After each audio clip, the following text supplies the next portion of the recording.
Welcome to the Purpose for Life podcast. I'm your host, Suzanne Roberts.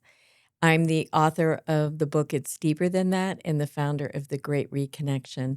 And I am absolutely thrilled. Actually, I've been anticipating this for a while of having Davia Williams Stevenson on with us here today. And Davia, thank you so much for being with us. Oh, it is my pleasure. I've been looking forward to it as well. We scheduled this a long time ago. Yes, we So did. I was going to be in town on February 27th. We have access to my computer for sure. So thank you so much. You're welcome. You all are in for a treasure here today, having Davia with us. And I'm actually going to start in a place I didn't think I was going to start because of things we were just talking about. I always take a moment with my guests to do a centering and what do we want to set an intention for. And in our centering, I brought in like how our ancestors are behind us. And through that, something came up for you, Davia. And will you share that with our listeners?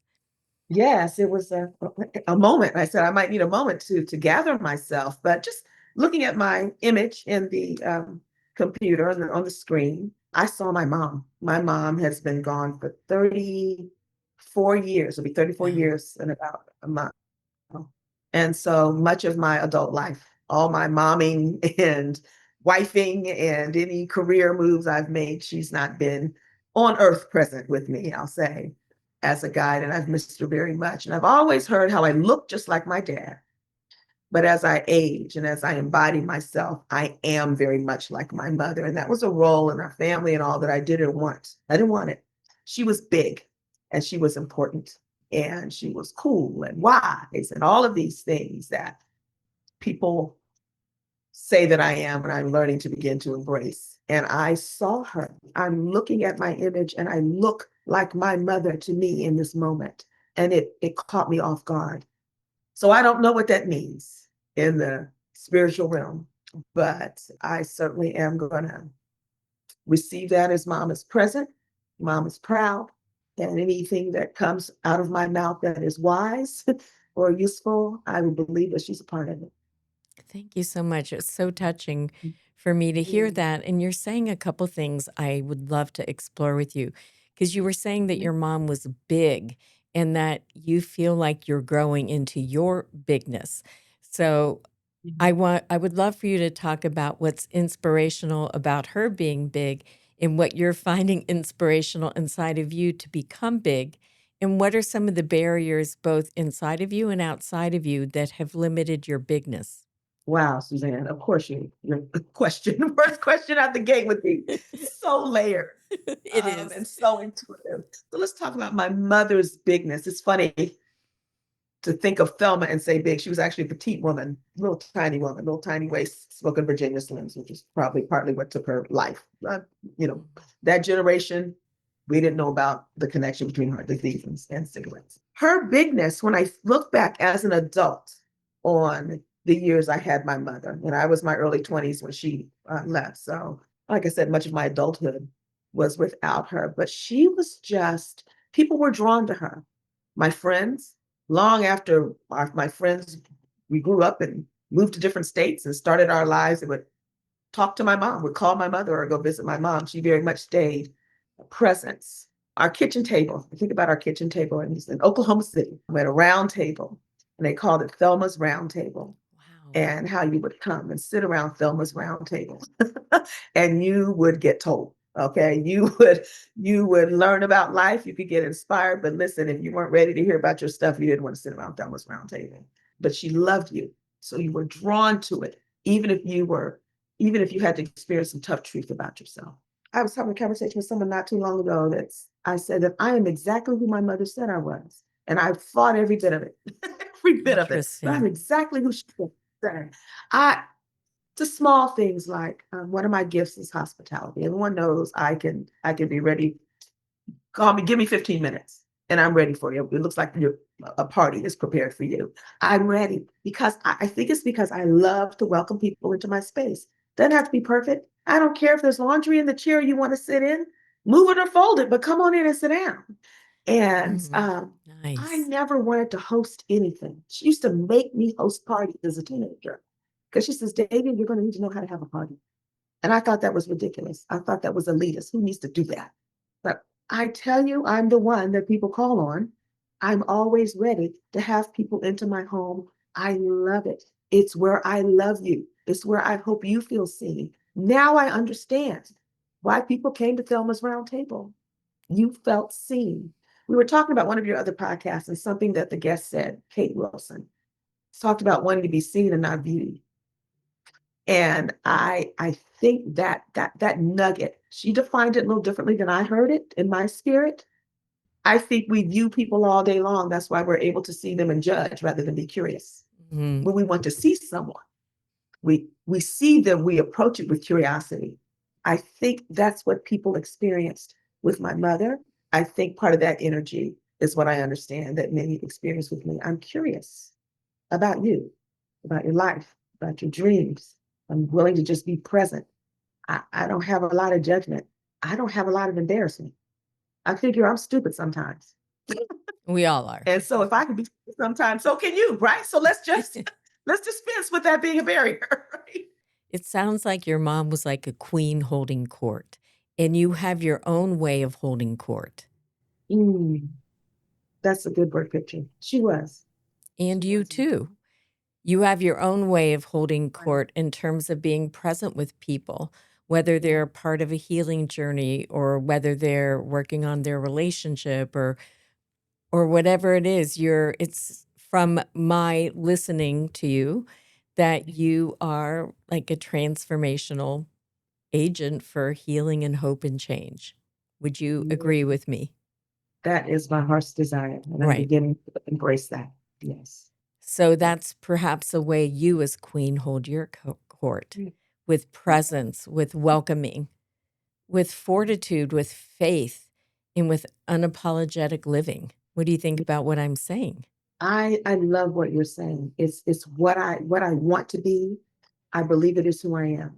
I am grown in, we talked about our bigness Hmm. and claiming that bigness. Yeah. So I also grew up in a generation where you didn't self-promote. You were very careful to be humble. And so some of this embracing those things that are my bigness, my genius or my space, my sphere, and fully owning that it's a gift. Yes.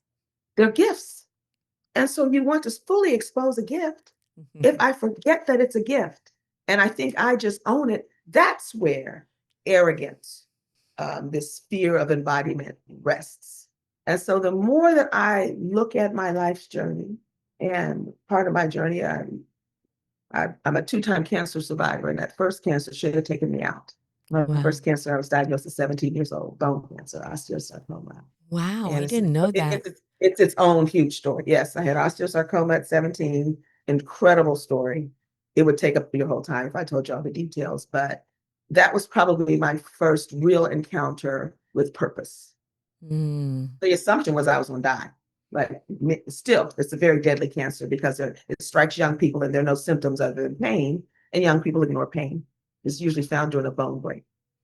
There was a movie not too long ago about someone who had it from scratch. I think it's called, starring always Saldana. Her Italian husband had osteosarcoma in the early 20s and he died from it. Still happens. But I'm still here.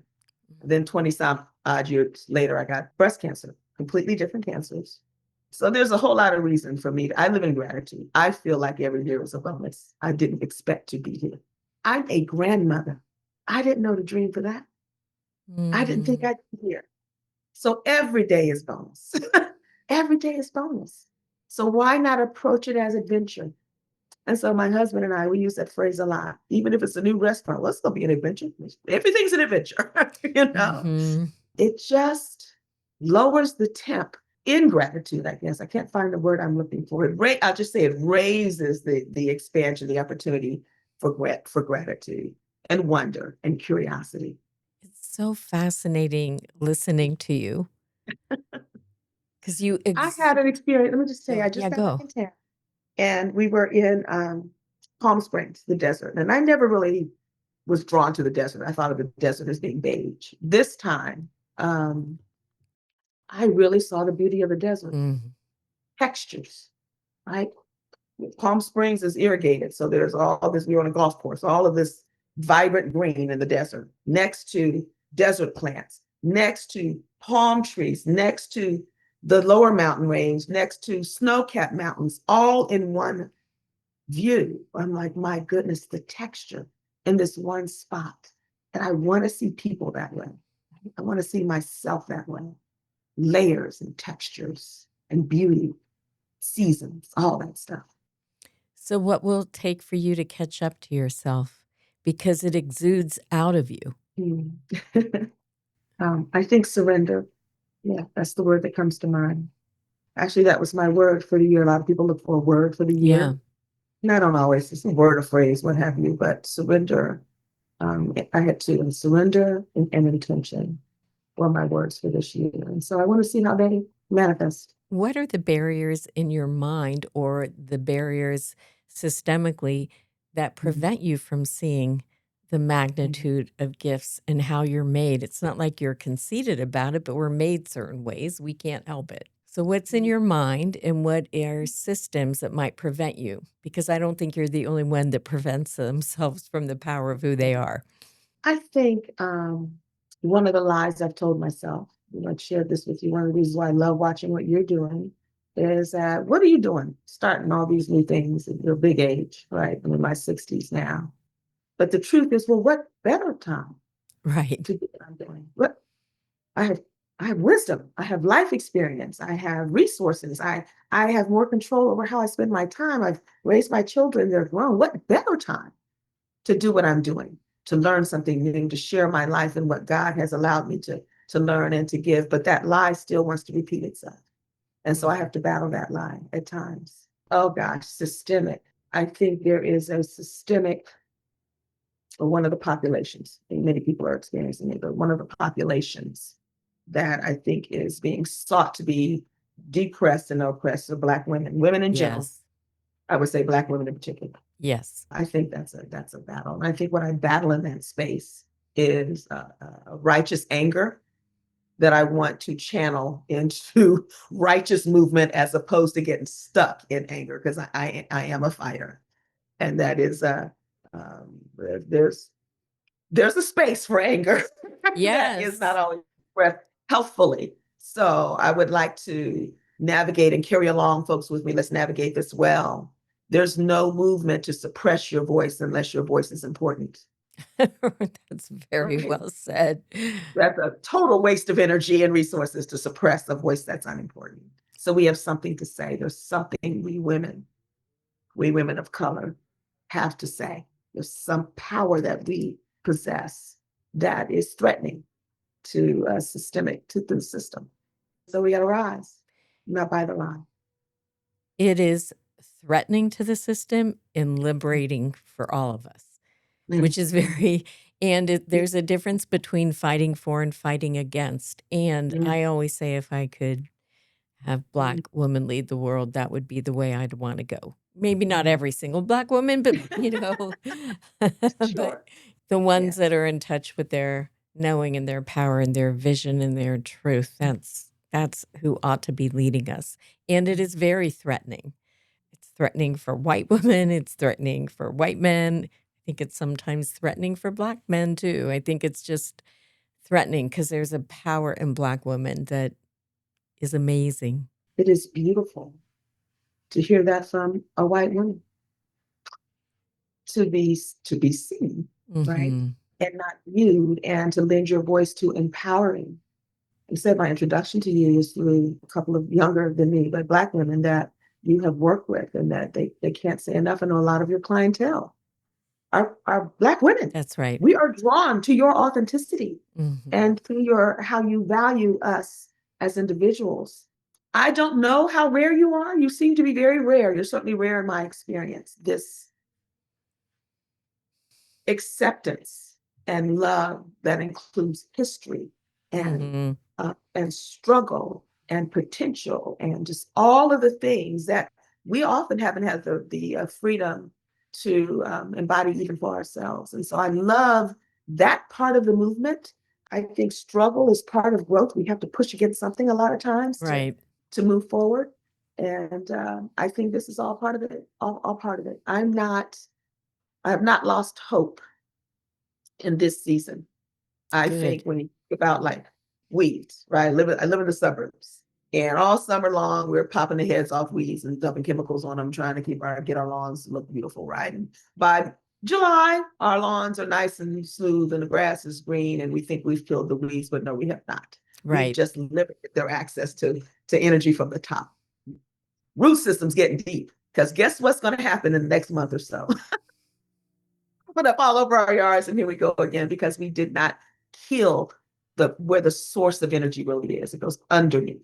And so I think that this is maybe an underneath time It is where in our a system is getting strong, connecting, and we will blow up above ground when the season is right, when the season comes. That's right. And sometimes we're Donna James said this once to Mm, me. She said, sometimes, Suzanne, you have to plant seeds and you may not see the growth, but don't mm. stop planting. The gifts of her wisdom and her experience, generously. Yeah. When I was listening to you and your husband, the word safety Mm, came up. If you all mhm, haven't listened to the podcast, it's great. It's her and her husband. It's the last one of season 4 of her mhm. podcast. What's the name of your podcast? Let's have it for our listeners. Tales from the Shaker. Tales from the Shaker. Okay, great. Because I'm telling you, Yeah, you want to yeah. listen. All right. So, but what does safety mean for you? Why is that important?